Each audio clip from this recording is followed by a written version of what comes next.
they want a one world government controlled by them, everybody being chipped, all your money in those chips, and they control the chips, and they control people, and you become a slave, you become a serf to these people. That's their goal, that's their intentions. Eric, can you be specific about when you met Rockefeller, how it happened in these discussions?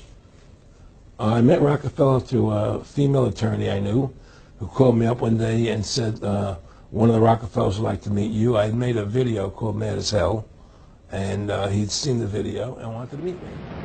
Their whole purpose throughout history has been to teach a small number of people how to become adept at controlling everyone else.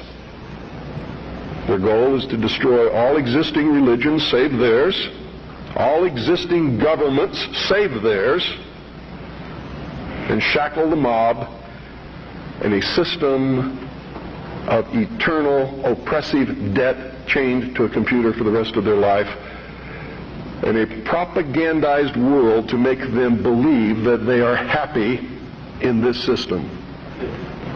Now, do you think they're succeeding? Haven't I described to you just now exactly what is going on in the world today? Yes, they're succeeding. They're succeeding because the American people don't understand their enemy. They don't even know what's happening. There's a method to their madness. There's really not much method to yours, because you're operating from a place of ignorance. And until you change that, you're going to be bumbling around, bumping into each other, saying and doing the wrong things, not understanding the nature of your enemy. And if you don't understand the nature of your enemy and the weapons they use, you cannot fight that enemy. You can't fight the battle. You shouldn't even be on the battlefield. That's why you're losing the war. And don't tell me you're not, because I'm in a place of great knowledge about who's winning and who's losing this war. And I can assure you, you're losing the war. This country was founded by dangerous men. Amen. And the moment the people in this country cease to be dangerous men, it's going to be the day we cease to have a country. And I'm going to tell you right now, unless we can be successful in creating a real free press where the American people get different viewpoints other than those expressed in the establishment-controlled media, there's going to be a civil war in this country, and it's going to come soon. The only thing that can stop it is by waking up vast amounts of sleeping people. Sheeple is what they are. They are following the Judas goat right into the shearing pens, and from there they will go to the slaughter, and they will not know that anything is wrong until they smell the blood of the sheeple in front of them. It's going to concern deep underground military bases and the black budget.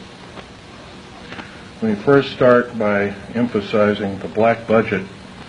The black budget is a secretive group, basically a secret budget. It garners 1/4 of the gross national product, the entire gross national product of these United States. At present, the gross national product is around $5 trillion, so 1/4 of that's about $1.25 trillion per year. At least 1.023 trillion, and I say at least, is used in black budget programs like deep underground military bases.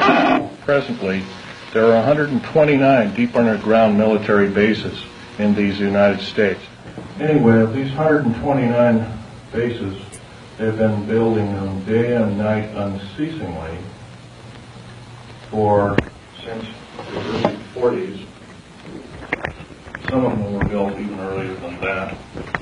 These bases comprise basically of large cities underground. They're connected by high-speed monorail magneto-leviton trains that can go up to Mach 2.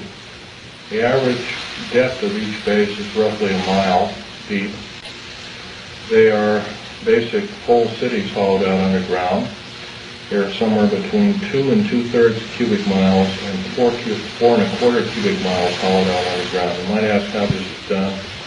Well, right now they have laser drilling machines that can drill a tunnel 7 miles in one day. obviously we've opposed that. The black projects, as we know them, sidestep Congress, which is illegal. Right now, the New World Order is depending upon these bases, and if I'd known it was the New World Order involved, I wouldn't have had anything to do with them. I was lied to rather extensively.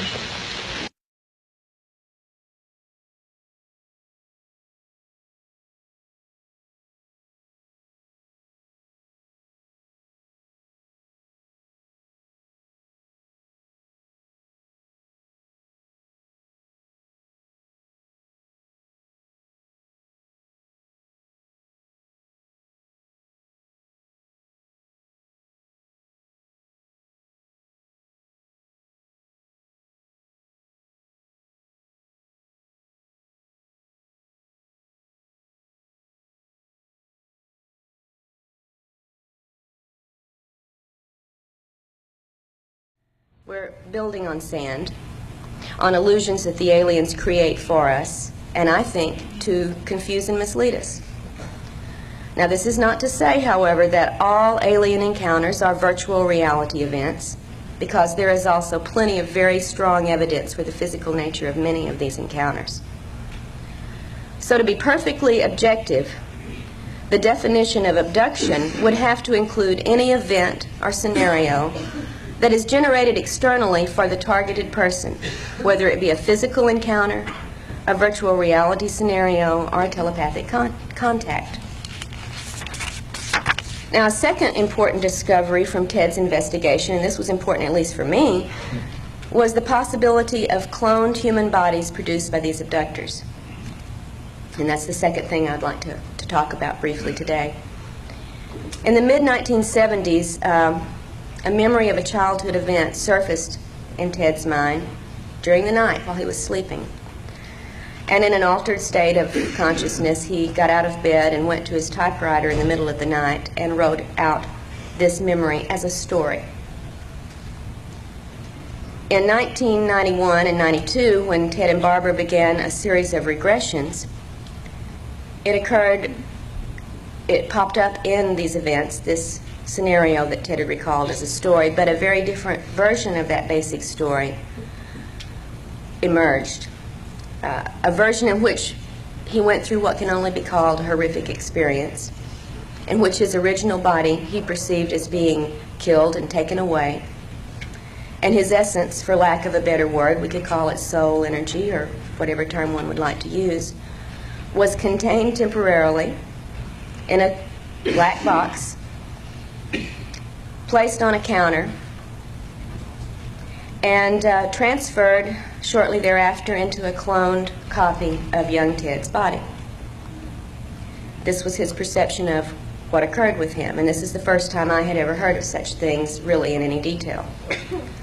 Now, when we made our external investigation, interviewing people who were part of Ted's family and friends at the times many of these things occurred, several pieces of corroborating items did come out, all of which I tried to present fully in the book, but just briefly, one of the most telling, for me at least, was interviewing Ted's mother. And at the time that Ted recalled being transferred into a different body, his mother recalled the suffering he went through for weeks afterwards, feeling that his body was on fire, having to soak him repeatedly in ice water, trying to bring him some comfort, and noting that the childhood diseases that Ted had had before the cloning recurred afterwards.